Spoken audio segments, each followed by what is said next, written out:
So I have a 2010 Tundra. I've had it since new, and it's taken 15 years of dealing with the Iowa heat and cold to finally put a remote start kit on it.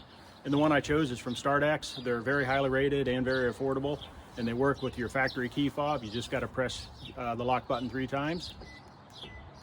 And it goes into remote start mode. Now this works from inside the house, so it's going to save me many cold mornings. Now let's get on with the install video. Okay, just real quick to make sure you don't buy the wrong kit. Now there's 2 Tundra StartX kits out there, one for a 2010 to 2017 Tundra, and the other one is for a 2007 to a 2010 Tundra. So 2010 is kind of the year in question, and to make sure you get the right one for your model year, they talk about a little G. This is the right kit for a 2010 to 2017 Tundra with a G on the key, and that's actually a capital G. So I'll leave a link to this one below. And what you get with the kit is you get a couple T-harnesses, plenty of zip ties. They do give you a hood pin. You will not be needing that. Programming module, directions to program, hinge tool. So anyhow, let's get to the install. Okay, so I'm going to start up here at the steering wheel. And one thing I would suggest is raise your steering all the way up. That way you have more room to work below. And then just use your power steering to aid you here. There's a screw here. Take this one out, spin your wheel the other way. One here, take this one out. So I'm going to do that and get right back to you.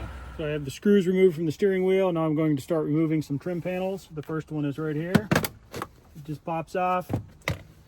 I have to get this trim panel out. There's a thumb screw on the back side. Just take it off.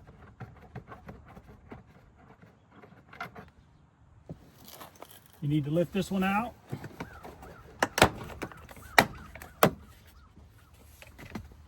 And then this one will just slide out of here.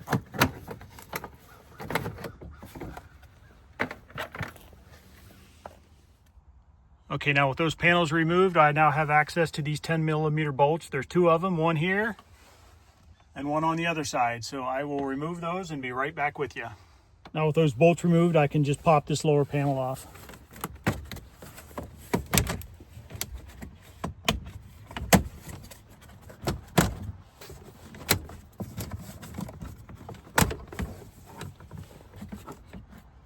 And you can just let it hang down there. It's not necessary to take all these connectors off. You now have access to the cable harnesses you need.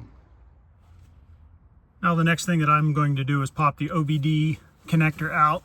It's right here. As you can see, it's on one of the T-harnesses. This will replace that one.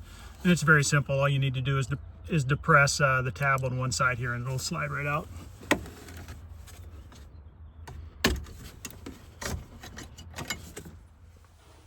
Now we have one last thing to remove before we get to the fun part of plugging stuff in, and that's the bottom part of your steering column. I would just get your trim tool in here and find a gap, and it should start popping apart.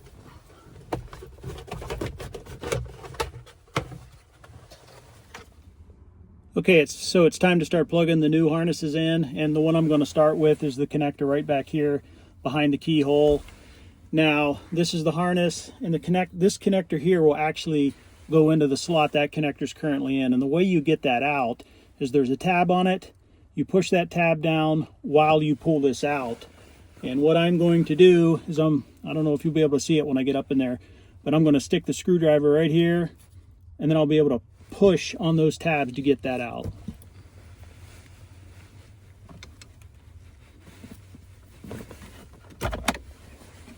And it just comes right out. And now with the new connector, this connector gets plugged into here. And make sure it's in solid. And then this goes into here.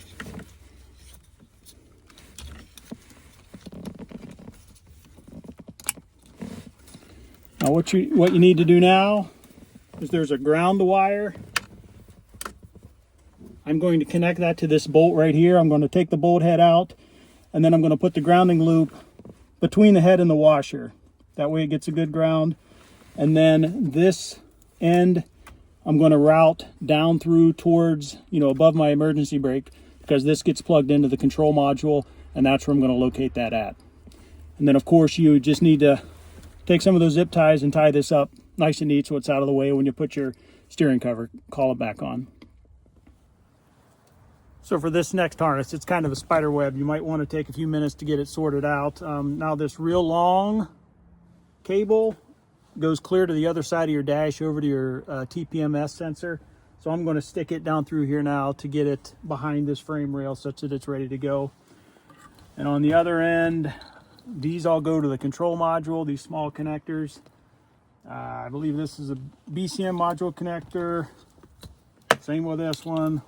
And this is your onboard diagnostics connector here. So these all stay on the left-hand side. So just be very careful when you're starting to route this stuff in that you don't get stuff wrapped around the front of this frame rail and then you're in a pinch when you go to put your trim back on. Okay, yeah, there's my TPMS cable. It's pre-routed, hanging down there, ready to route to the other side of the truck. Now I have to get the BCM module connectors out. I'm going to pull this top one. These are the ones on the right, and the bottom one, top and bottom.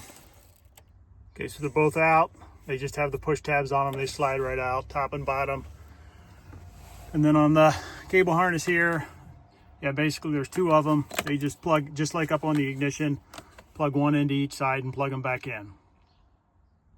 Okay, both of those inline T harnesses are installed. One more to go on this side, and that is for the OBD connector. It's the same process. Remember, we popped that out earlier. It's down there. So remember to route it through this side when you do plug it in. That way you don't get in the way of your trim.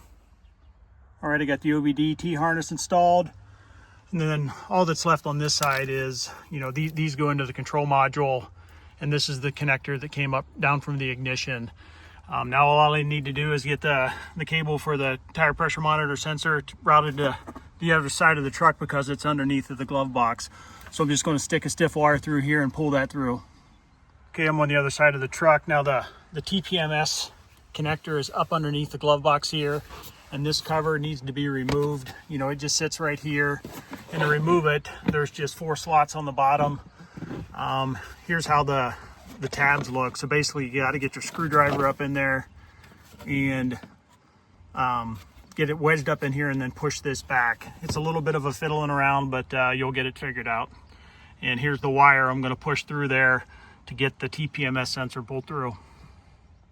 All right, so I have the wire fed through. If you're having trouble, you might have somebody on the other side with a flashlight. They can give you a better idea where there's an opening, but I just taped the TMS sensor on. Now I'm just going to pull her on through. All right, so I got the TPMS T-harness over here, and my next shot, I'm going to show you a shot up underneath it here to show you where this gets plugged into. And once again, you just, you're looking for a connector that looks like that. You unplug it, plug it into here, then plug that back into where it was. Okay, right there it is. Looking up underneath, it plugs into that little gray box. Okay, the T-harness is in place, and you can just use that same little screwdriver trick I used on the ignition one. So anyhow, that came out pretty easy, and I'm ready to go do the programming. All right, so let's get to programming. Now on the module, there's 4 connectors to get inserted. These 3 small ones, they're color-coded, and then the main ignition cable. Now the way you program it, just have your instructions handy. But there's the programming button right here. You hold that down while you insert the large connector from the ignition. And after you get that installed, you'll see your lights flashing at different colors. Now you don't have to panic here. They'll continue to flash. And when it says when the blue and red are momentarily lit, release the programming button. Blue, red, release.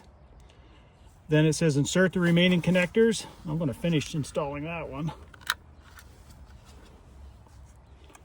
Red to red. Sun in my eyes. White to white. Then this connector gets plugged on the back side. My fingers are cold. It's cold here in Iowa today. Okay, press and release the programming button twice. The red and blue will flash.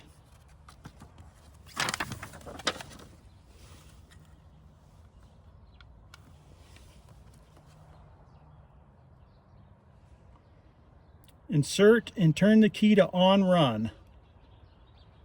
And then it says wait for the red and blue to flash rapidly, followed by the blue LED flashing rapidly.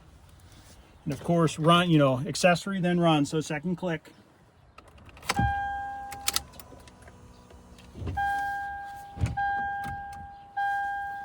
There's blue and red.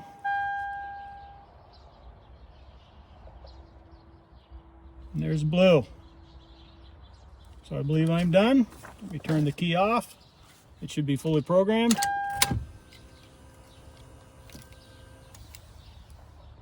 Now to make it work, you press the lock button 3 times. Cross your fingers.